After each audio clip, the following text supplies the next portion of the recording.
kabar semua? Senang sekali saya Rini Ayuningtyas dapat menjumpai Anda kembali dalam program kesayangan kita, Dokterku. Disiarkan langsung dari studio El Sinta TV dan 95,7 FM Fit Radio Semarang. Seperti biasa, selama 1 jam ke depan, kami akan menyajikan informasi seputar kesehatan Anda dengan tema kali ini mengenai update dan vaksin COVID-19. Bagi Anda yang ingin tanya langsung, silakan di 021 2520 666 atau bisa juga kirim pertanyaan Anda ke email kami di drkuelsinta@yahoo.co.id. Dan hari ini kita kehadiran dengan Dr. Winda Permata Bastian, SPPD. Beliau adalah dokter spesialis penyakit dalam dari Rumah Sakit Permata Depok. Kita sapa dulu Dr. Winda yang sudah hadir di samping saya tentunya. Assalamualaikum warahmatullahi wabarakatuh, Dr. Winda. Waalaikumsalam, Mbak. Alhamdulillah pasti kabarnya baik ya, sehat baik, ya. Insya Allah sehat. Alhamdulillah, insya Allah selalu sehat ya. Pemirsa juga seperti itu ya, dokter. Hari ini kita soalnya mau bahas seputar update dan vaksin COVID-19 ya, COVID-19. Mudah-mudahan sih ini jadi makin aware gitu ya dok ya, karena kan tema seperti ini harusnya sih kita nggak bosen ya, tapi harusnya jadi jauh lebih tertarik karena ini kan isu yang sangat penting gitu ya dok ya. Sudah hampir setahun ya, ada setahunan gitu ya dok ya. Terus kemudian kan kasusnya juga, mohon maaf nih gitu kan, semakin meningkat, kematian juga bertambah, tapi sayangnya yang aku perhatikan orang-orang kok jadi makin lengah, mungkin karena sudah ada vaksin gitu ya. Bahkan ada larangan mudik juga dari pemerintah. Sebetulnya kalau dilihat dari update-nya ini sendiri, apa sih yang ingin dokter tekankan? Karena di sini juga ada peran vaksin juga untuk memerangi virus corona ini, dokter. Oke deh.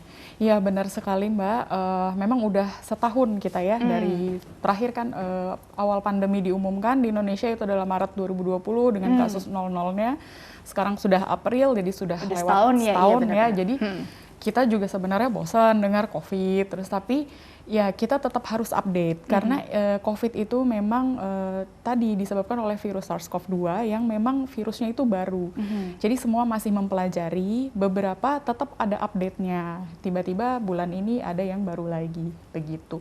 Nah, saat ini kenapa masih menjadi perhatian kita, karena disiplin itu memang tidak boleh kendor karena tadi kasusnya masih bertambah tiap harinya. Mungkin minggu lalu 4.000 kasus per hari. Di saat ini tetap 3 April kemarin itu 6.000 kasus. Update-nya begitu. Padahal masih hari Minggu ya. Nah, kita nggak tahu nih karena habis long weekend. Mungkin minggu depan akan bertambah kasusnya. Jadi kasusnya masih ada tiap hari bertambah. Kemudian sudah lewat 1,5 juta kasus dengan kasus aktif. Jadi di sekitar kita itu masih 100 ribuan. Gitu. Dan ada kasus reinfeksi. Iya, jadi belum tentu yang sudah kena COVID itu aman. Jadi kita mesti tetap aware. Jadi jika ada kemudian webinar atau health talk mengenai COVID-19 ini, kita tetap harus aware supaya tadi update-nya tuh tetap selalu ada. Iya, dan juga tadi sekali lagi jangan kasih kendor gitu ya. Benar, tadi bahasanya bagus banget dok gitu.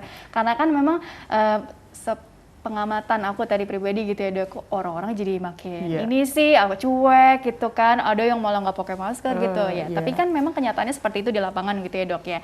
Nah apalagi ini kan karena tadi ada vaksin, dianggapnya tenang aja, vaksinasi nasionalnya udah mulai berjalan di awal tahun gitu kan ya. Jadi walaupun diberikan secara bertahap, tapi kan itu secara nggak langsung tadi ada sebagian orang yang malah jadi lengah juga gitu, karena tadi sudah ada harapan seperti ini gitu dokter. Yang penting apa sih yang ingin ditekankan juga seputar vaksin juga gitu, salah satu upaya kita untuk apa sih? Iya, gitu. Jadi alhamdulillah di Indonesia kita sudah mendapatkan vaksin, distribusi vaksin dari yang produsen-produsennya.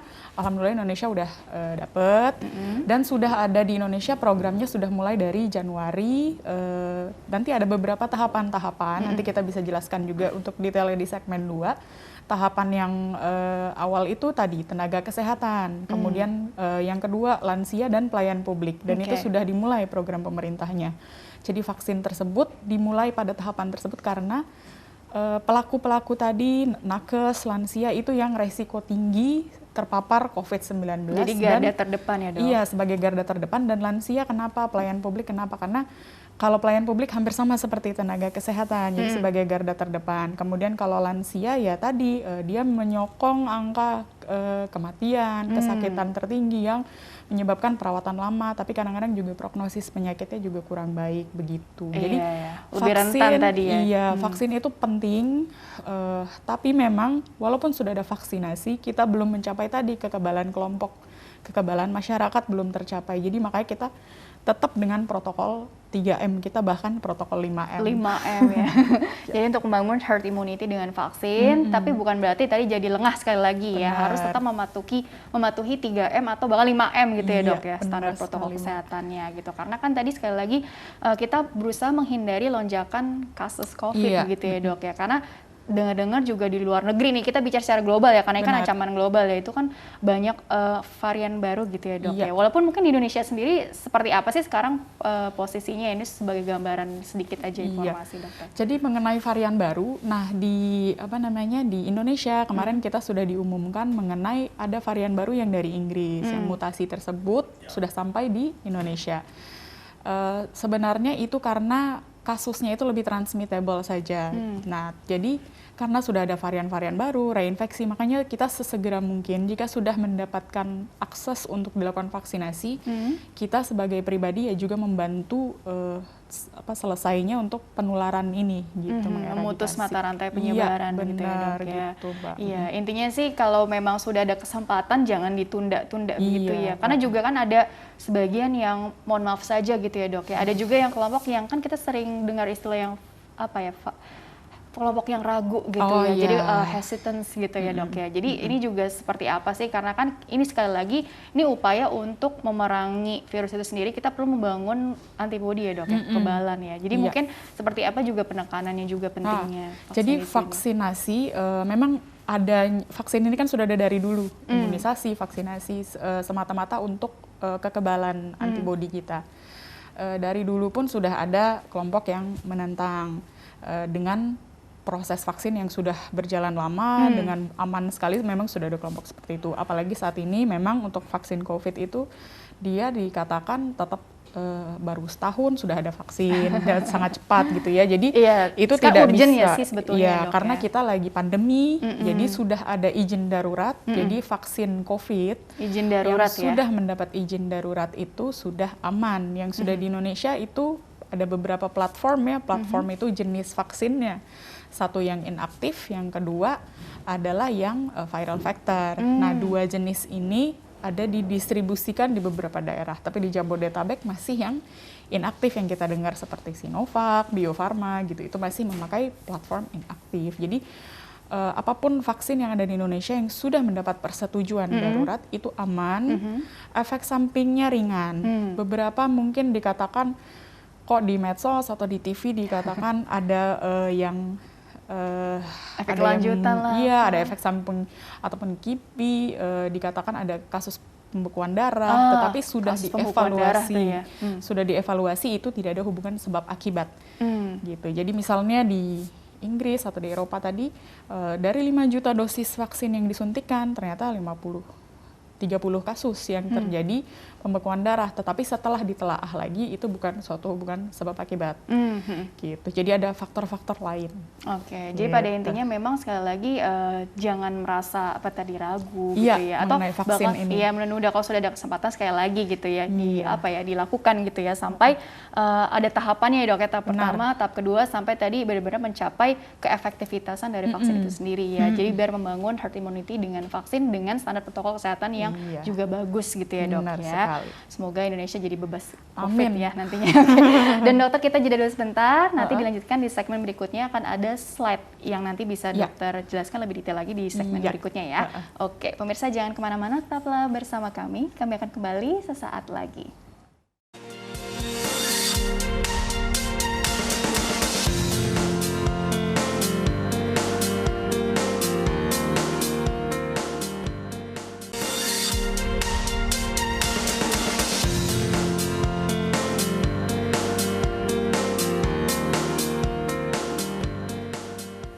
Pemirsa, terima kasih dan masih bersama kami di program Dokterku, masih membahas mengenai update dan vaksin COVID-19 bersama dengan Dr. Winda Permata Bastian SPPD. Beliau adalah dokter spesialis penyakit dalam dari Rumah Sakit Permata Depok. Bagi Anda yang ingin tanya, silakan di 021 2520 666 atau kirim pertanyaan Anda ke email kami di dokterkuasinta@yahoo.co.id.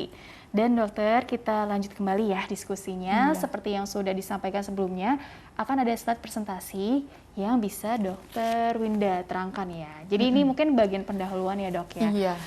Ya mungkin sekilas saja boleh dok, silakan. Ya tadi kita sudah menyinggung sedikit kenapa sih penting banget COVID-19 ini ada update-update-nya. Jadi memang tadi kasusnya masih meningkat setiap hari. Nah tadi belum ada terapi spesifik pada COVID-19. Itu kenapa sebisa mungkin kita terhindar tidak terdiagnosis menjadi COVID-19 ini, penyakit COVID-19 gitu. Jadi vaksinasi penting sekali untuk menurunkan angka kesakitan yang membutuhkan perawatan di rumah sakit, apalagi angka kematian. Iya, dan ini yang tadi yang perlu di-highlight juga banyak kasus reinfeksi juga ya dan mutasi di Indonesia gitu. Jadi jangan anggap sepele gitu ya. Benar. Oke, baiklah coba slide berikutnya lagi. Nah, ini update kasus COVID-19 di Indonesia tertanggal 3 April ya. Jadi sempat tuh beberapa hari yang lalu sempat turun yang di slide yang paling kanan kurva yang paling kanan itu ya, tapi tadi malam tanggal 3 April itu bertambah kasusnya, yang biasanya 4.000 penambahannya per hari, tapi tanggal 3 April meningkat 6.000 ya. Jadi ini padahal long weekend-nya belum selesai. Mungkin minggu depan ya kita optimis sih tidak naik. Kita percaya sama teman-teman yang liburan kemarin, tetap menjaga protokol kesehatannya.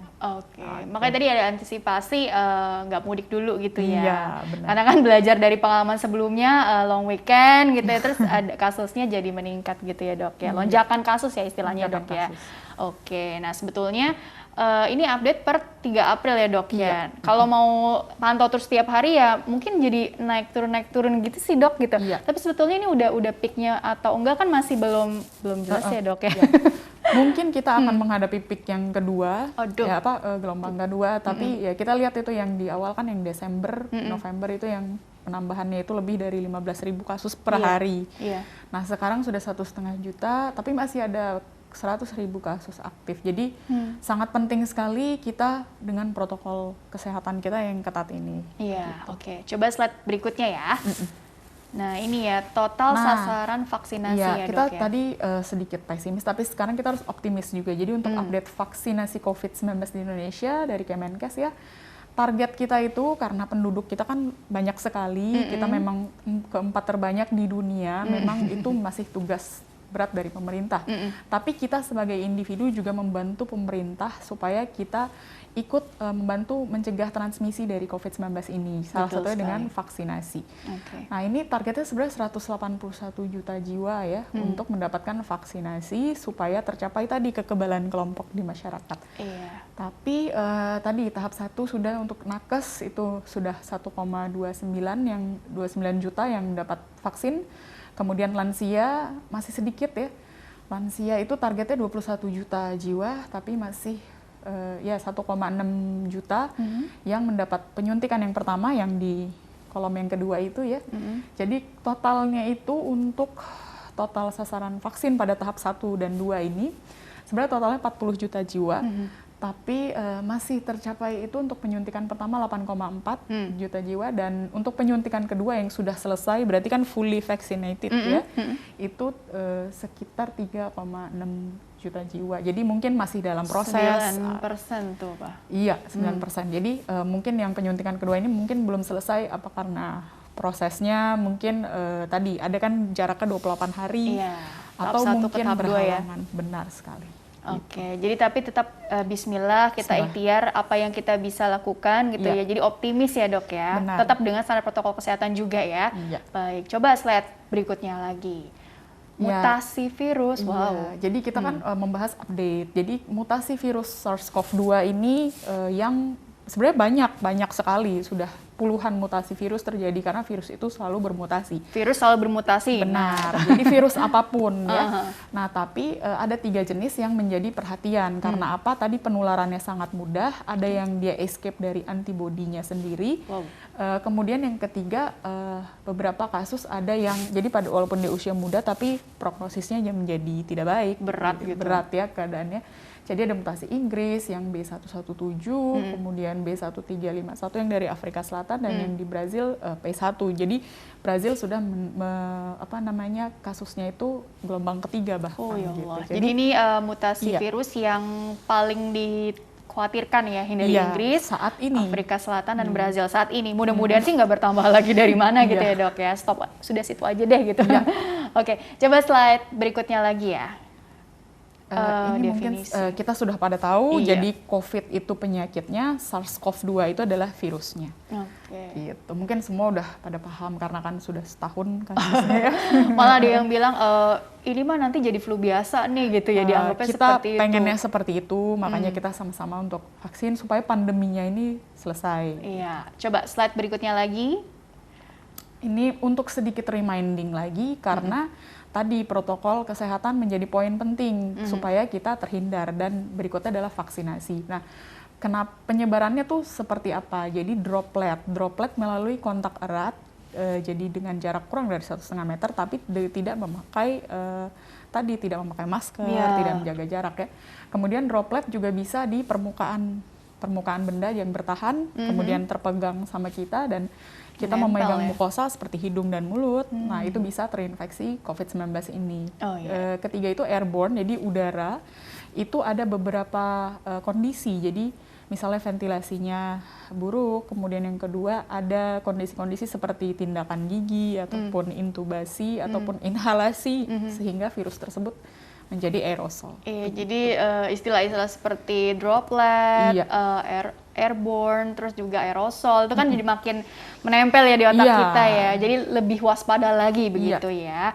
Apalagi kalau yang maaf nih gitu kan masih banyak yang sering ke mall, makan, kan buka masker tuh gitu, walaupun kelihatannya udah kasih jaga jarak, tapi kan tetap aja kita perlu waspada gitu ya dok ya. Kita nggak tahu itu makan berhadapan sama teman yang tidak tinggal serumah, berhadapan sama teman, dropletnya pasti berbicara saja ada droplet. Jangan sampai jadi bawa pulang ke rumah penyakit gitu ya, jadi klaster keluarga gitu kan. Kan itu yang kita khawatirkan juga ya. Benar. Coba slide berikutnya lagi. Gejala. Nah, gejala nih makin kesini juga makin unik-unik nih dok.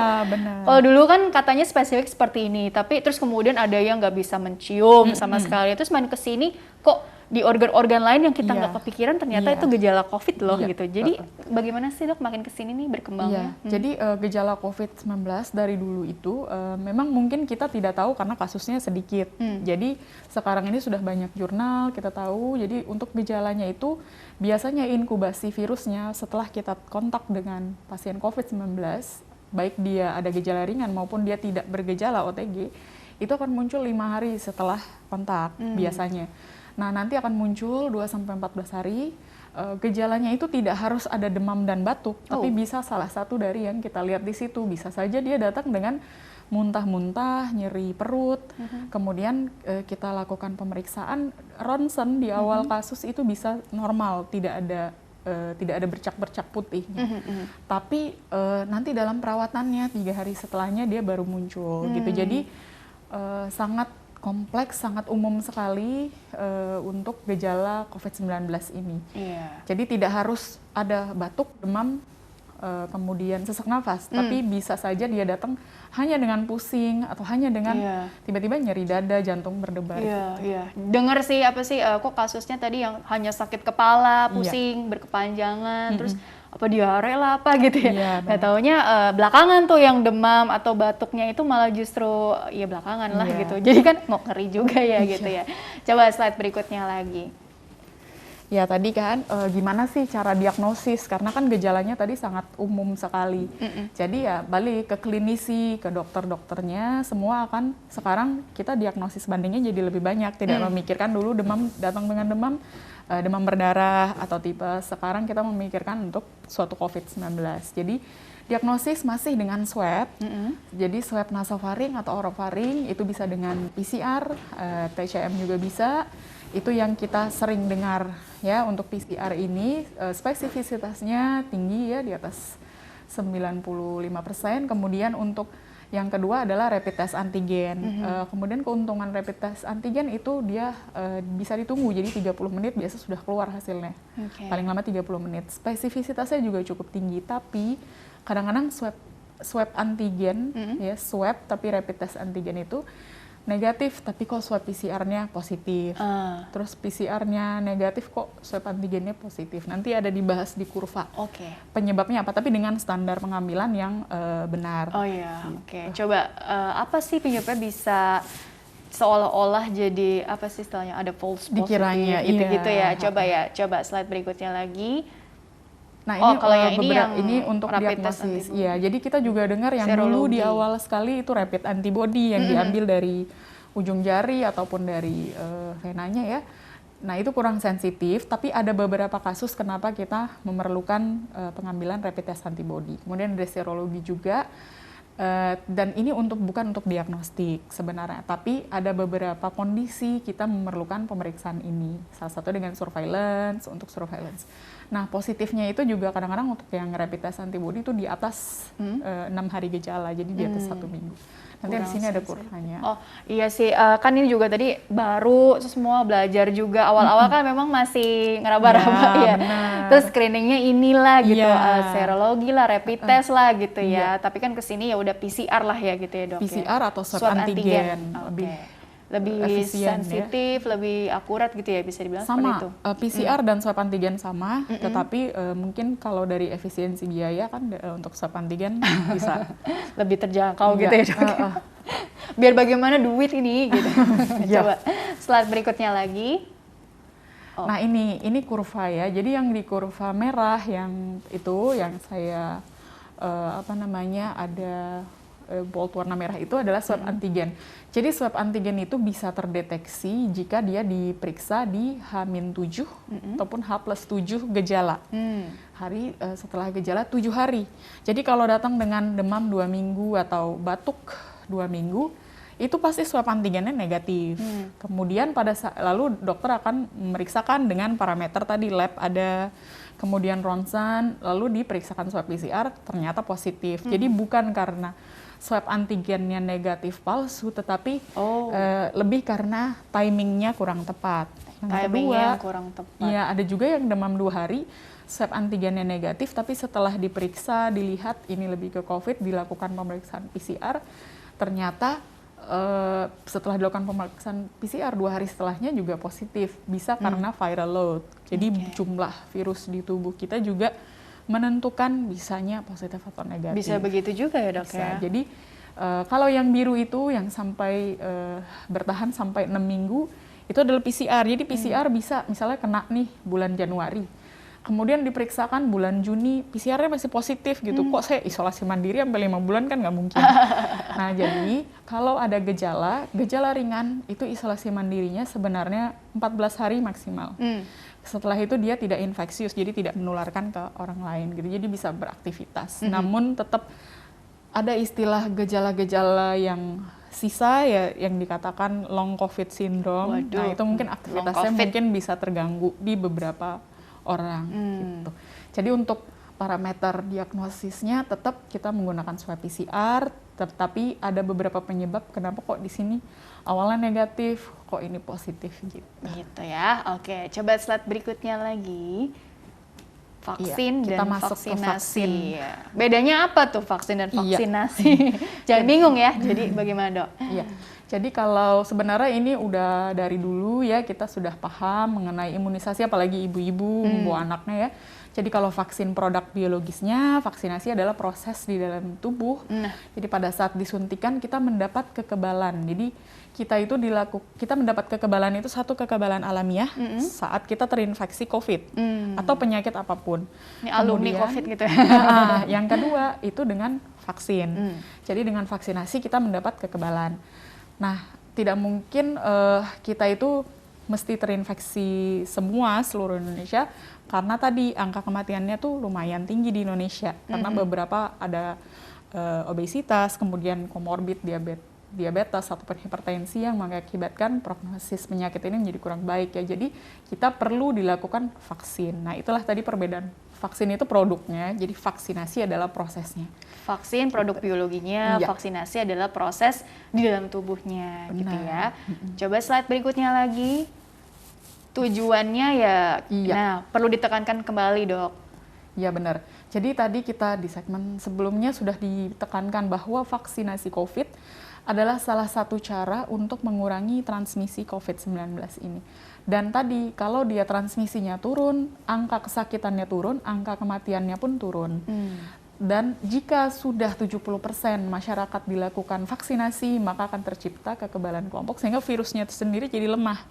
Jadi tidak bisa menginfeksi orang lain. Gitu. Inangnya Iya, hostnya ya. Jadi tadi vaksinasi dengan juga protokol kesehatan 3M utamanya itu adalah salah satu cara saat ini untuk terhindar dari COVID-19 ini. menghindari ya Iya. sifatnya ya. Oke. Berikutnya membangun yang herd immunity atau kekebalan kelompok tadi ya, Dok. Kita bahas ya. Oke, coba next slide aja kali ya. Atau mau dijelaskan lebih detail? Ya, ini tahapan dari kelompok vaksinnya ini ya. Tadi yang garda terdepan, berikutnya nanti kan harapannya nanti jadi hampir semuanya ya dapat gitu ya. Sabar-sabar aja sambil menunggu, tetap jalankan protokol kesehatannya dengan detail ya. Oke, ada lagi? Slide berikutnya. Jenis vaksin. Ada yang bertanya vaksin mana sih yang terbaik gitu, yang dari mana sih gitu ya. Terus yang di Indonesia ini apakah yang memang terbaik atau apa gitu ya. Jadi banyak loh pertanyaan-pertanyaan seperti itu. Tapi pada prinsipnya karena ini kondisinya lagi darurat gitu ya, Dok ya. Apa sih yang perlu ditekankan sekali lagi untuk jenis vaksinasi ini, Dok? Iya, jenis vaksinasi yang ada di Indonesia saat ini masih yang inaktif, virusnya sudah dimatikan, jadi tidak aktif, jadi tidak mungkin pada saat disuntikan kita menjadi sakit, atau PCR-nya menjadi positif, tidak mungkin. Tapi nanti antibodi kuantitatif yang akan dihitung nanti 28 hari setelah penyuntikan itu akan mencapai antibodi yang optimal ya. Nah kemudian yang kedua viral vector yang kita dengar AstraZeneca, tapi ini di beberapa daerah di Indonesia seperti di NTB atau Bali. Jadi di Jabodetabek saat ini masih dengan inactivated virus ya, Sinovac, Sinopharm, Bio Farma gitu. Yang dua lagi RNA itu yang Moderna atau Pfizer belum datang di Indonesia, mungkin masih dalam proses. Semua vaksin ini sudah mendapatkan persetujuan penggunaan darurat dan sudah lulus uji klinis ya. Ada beberapa yang mungkin masih dalam tahap uji klinis fase 3, tapi nanti akan diberikan dalam 2 penyuntikan. Jadi ada 2 kali penyuntikan, tadi awal bisa 14 hari jaraknya atau yang 28 hari. Dan di intramuskular gitu. Jadi aman. Ada yang bilang kalau untuk usia muda ini ya, Dok ya 22 minggu jaraknya. Tapi kalau untuk yang tapi lansia sekarang ada juga usia hari. muda 28 hari. Jadi nggak ada masalah. 14 hari sampai 28 hari itu masih aman. Gitu ya. Jadi memang ada yang 14, ada yang 28 hari, tapi itu nggak masalah. Yang penting tadi terbangun antibodinya gitu ya. Oke, kita masuk ke pertanyaan email dulu ya, Dok ya. Boleh. Oke, jadi bagi pemirsa yang ingin bertanya via email, silakan kirim saja pertanyaan ke email kami di drkuelsinta@yahoo.co.id. Format lengkap di bawah ini, nama, usia Anda atau usia orang yang ditanyakan, serta tempat tinggalnya. Baiklah, ini pertanyaan pertama dari Ibu Septi, 36 tahun dari Kuningan. Ini Kuningan Jakarta atau Kuningan mana nih? Kuningan Jawa gitu. Dok, saya mau tanya nih, saya sempat tes swab antigen dan resultnya positif, hasilnya positif. Kemudian untuk memastikannya lagi, saya tes PCR dan hasilnya negatif. Oke, sesuai dengan yang tadi ada di slide ya, Dok ya. Pertanyaan saya, jika PCR yang jauh lebih akurat, apa kira-kira penyebab swab antigen saya positif? Apakah karena saya ada sinusitis? Pertanyaannya seperti itu. Tapi pada saat swab antigen, sinusitis saya tidak sedang kambuh. Mohon penjelasan, thanks before. Oke, baik. Bagaimana untuk Ibu Septi atau Mbak Septi, usia 36 tahun dari Kuningan? Perbedaan hasil, apakah dipengaruhi oleh faktor lain sinusitis gitu ya, Dok ya? Bagaimana Dok tanggapannya? Ya, jadi kalau untuk pemeriksaan itu tidak ada yang mempengaruhi. Jadi tadi penyebabnya kenapa yang tadi swab antigennya positif. Swab antigennya positif, ya, tapi PCR-nya negatif. Tapi PCR negatif. Jadi bukan berarti PCR-nya tidak spesifisitasnya tidak tinggi gitu. Dua-duanya adalah alat diagnostik yang akurat. Jadi mungkin PCR tadi kan kita lihat di kurva, di awal dia bisa masih rendah. Jadi pada saat setelah hari ketiga gejala, mungkin dia akan tadi naik sampai tinggi sampai bisa 6 bulan setelah onsetnya terjadi. Jadi bukan karena pemeriksaan PCR itu tadi tidak baik, tapi karena onsetnya. Jadi timingnya mesti tepat. Jadi tidak ada yang mempengaruhi. Mempengaruhi mungkin proses pengambilannya juga bisa. Tapi biasanya semua laboratorium ataupun di rumah sakit sudah sesuai standar untuk pengambilan PCR ataupun swab antigen. Jadi mungkin yang lebih mempengaruhi timingnya. Timingnya gitu ya. Tapi bagaimana follow up-nya dok? Kadang orang bingung ya, kok hasilnya yang mana nih yang benar nih? Mungkin mau melakukan tes ini karena ada syarat dari mau bepergian gitu ya. Jadi kadang-kadang jadi menghambat dia juga untuk mengambil keputusan gitu ya. Apakah ya udah saya nggak boleh bepergian dulu, isolasi mandiri dulu karena kan nggak tahu ya resiko apa yang bisa dia bawa ke sekitar gitu. Atau mungkin mana nih gitu, bijaknya tuh seperti apa ya dok? Apakah ini jadi keputusan untuk isolasi mandiri atau tidaknya seperti bagaimana dok? Jadi di pedoman WHO pun juga dikatakan untuk swab antigen itu sudah sama dengan swab PCR. Jadi swab antigen itu tadi kita lihat dia pasti akan negatif jika setelah 7 hari gejala. Jadi kalau kasus ini dia swab antigennya positif, sarannya adalah dia tetap melakukan isolasi mandiri 10 hari setelah onset atau gejala awal yang dirasakan. Jika dia tidak bergejala, maka 10 hari setelah tanggal swab antigen tersebut dilakukan. Itu lebih aman karena tadi melindungi diri kita, karena kita bisa memantau gejala, dan jika mau bepergian ya itu kita tunda, dan melindungi orang lain dan keluarga kita. Betul, sepakat sih. Jadi tetap lakukan isolasi mandiri begitu ya dok ya. Baiklah, kurang lebih seperti itu ya untuk Ibu Septi, kemudian berikutnya ini dari Ibu Kiki atau Mas atau Bapak Kiki, 29 tahun lah ya, dari Cilandak. Dok, 2 minggu yang lalu saya divaksin tahap pertama dan reaksi di tubuh saya jadi ngantuk seharian dan lapar terus. Apakah itu wajar? Dan yang ingin saya tanyakan, apakah untuk kedepannya kita juga harus vaksin lagi untuk varian COVID lainnya dok? Wah, pertanyaannya udah visioner ya. Karena yang saya ikuti perkembangan beritanya ada mutasi gen. Oh iya, untuk COVID ini. Bagaimana dok? Efek atau reaksi di tubuh ngantuk dan lapar seharian. Apakah itu wajar? Yang nggak wajar tuh reaksi yang seperti apa sih gitu ya?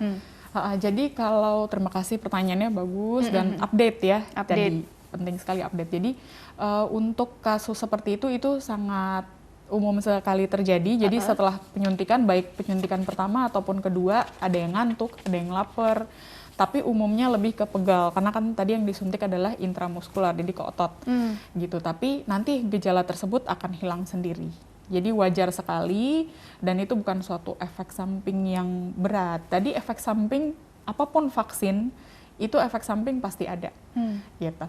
Nah, itu yang akan kita pantau. Tapi misalnya terjadi demam ringan, demam yang tidak tinggi, tapi tidak ada yang melebihi 48-72 jam setelah penyuntikan. Jadi kita pantau. Kalau nanti ada demam, pegal-pegal, atau mungkin rasa pusing, kita bisa mengkonsumsi obat-obat penurun panas. Kalau misal terjadi demam. Tapi kita pantau, kalau udah lebih dari 48 jam, kita harus segera ke rumah sakit. Harus dievaluasi penyebab vaksin atau yang lain. Karena beberapa, dok saya habis vaksin, demam, muntah, mual, tapi pas dievaluasi lagi ternyata bukan karena vaksin, jadi terkena misalnya hepatitis A, karena muntah-muntah ya, ada yang juga terkena demam berdarah. Gitu ya. Pastikan apa memang ini efek vaksin atau mungkin ada penyakit lain yang kita perlu cross check lagi. Kalau untuk vaksin untuk varian COVID lainnya, karena ada mutasi gen katanya perkembangan beritanya. Ini tanggapan sedikit saja mungkin sebelum ke jeda ya dok ya. Jadi kalau untuk sampai saat ini kita kan melihat pedoman tersebut dari WHO, kalau yang nasional Kemenkes ya, sampai saat ini untuk virus yang sudah ada, vaksin yang sudah ada dari berbagai platform tadi, untuk baik inactivated virus ataupun viral vector dan RNA, masih bisa untuk menanggulangi mutasi-mutasi yang tadi. Mungkin AstraZeneca dikatakan untuk mutasi virus yang dari Afrika Selatan dia kurang efektif, tapi karena sifat dari mutasi virus yang di Afrika Selatan dia suka escape, jadi dia bisa bersembunyi dari antibodi yang sudah itu. Jadi antibodi itu seperti tentara. Ini ada virus masuk, sudah siap tentara spesifiknya. Jadi kalau misalnya masuk flu, bukan yang keluar tentaranya flu, bukan keluar tentara COVID, tapi tentaranya yang flu. Jadi yang misalnya tadi terpapar virus COVID, yang keluar tentara COVID. Jadi antibodinya sudah siap. Iya gitu. Jadi sampai saat ini tadi update selalu ada, ilmuwan selalu tetap bekerja, peneliti. Kita kita tetap mengkhawatirkan untuk mutasi-mutasi tersebut. Tapi saat ini vaksin yang ada saat ini untuk varian yang sudah ada di Indonesia, karena itu menyumbang angka kematian yang tinggi di Indonesia, karena kita memang negara berkembang. Kemudian untuk usia lansia ternyata banyak di Indonesia, jadi varian yang ada di Indonesia, kemudian ada mutasi Inggris yang sudah sampai di Indonesia saat ini masih respon walaupun ada mutasi Inggris ataupun yang lainnya. Begitu ya, tanggapannya udah sangat detail sekali ya. Tadi insya Allah sangat terjawab ya untuk Ibu Kiki ya. Oke, dokter, kita jeda dulu sebentar ya. Nanti dilanjutkan di segmen berikutnya, segmen terakhir sekaligus take home message dari dokter ya. Oke, pemirsa jangan kemana-mana, tetaplah bersama kami. Kami akan kembali setelah pesan-pesan berikut ini.